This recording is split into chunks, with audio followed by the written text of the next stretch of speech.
Remembrance Day ceremonies in Barrhaven look different this year due to the COVID-19 pandemic. In a normal year, thousands gather outside the community's war memorial located outside John McCrae High School to remember the sacrifice many Canadians put on the line to keep us all safe. But this year, because of restrictions in schools, the ceremony had to be moved. Capital Funeral Homes located on Prince of Wales Drive allowed the Barrhaven Legion to conduct this year's ceremony at their memorial. However, due to new restrictions brought on by the second wave of the pandemic, only 25 people were allowed to attend. Barrhaven Legion President Stefan Guy says while the ceremony this year was simple, November 11th couldn't pass by as just another normal day on the calendar. We had some restrictions on the number of people that we could have, so we ended up having the executive members of our branch to represent the branch itself. Our member of parliament was there to represent Canada. Someone represented the province of Ontario, and we had a councillor with us, a city councillor with us. As a way of keeping the ceremony short and contact to a minimum, there were no reading or speeches. Guy says the Legion takes pride in educating Canadians on the role of the military, particularly for children and teens who will be the ones to keep the tradition of Remembrance Day alive.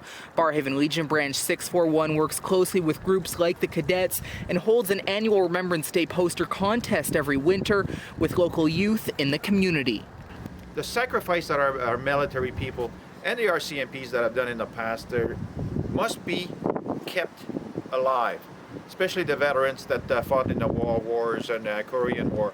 Their sacrifice cannot be silenced. It has to be kept alive. And this is what the Legion is all about. It's to make sure that we keep the flame with our populations and citizens, and including, which is very important, our youth. In March, legions all across Canada were forced to close temporarily as a way to stop the spread of COVID-19. For some, they were forced to close for months, now facing tough financial restraints. Legions in Ontario recently had to close again, along with all bars and restaurants, as the province scaled back to a modified stage 2 approach with cases rising. They were able to reopen their doors again on November 6, just days before Remembrance Day. Now the threat of a third lockdown is looming and many legions are facing an uncertain future ahead. Guy says the Barrhaven Legion is currently in an okay place financially, but they are still counting on support from the community to ensure they are around for generations to come. That means that our revenues are down. We are not in an emergency situation yet. This is mostly a very big bonus because our landlord truly was appreciated that he participated to the rent assistance program, that we were able to get a benefit out of that.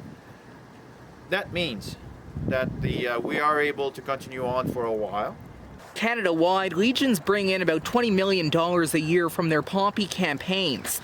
In the Ottawa area, it brings in around $500,000 to $750,000 every campaign, over $1 million if you include areas outside of the city like Renfrew, Napanee, Hawkesbury, and Deep River.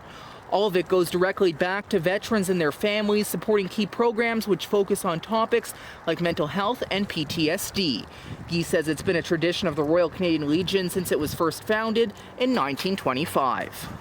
Right now, I think because of the poppy campaign was definitely not as good as previous years, I think the poppy fund would definitely benefit from donations. Now, the Barrhaven Legion says they're not in a terrible place financially right now, but that could change.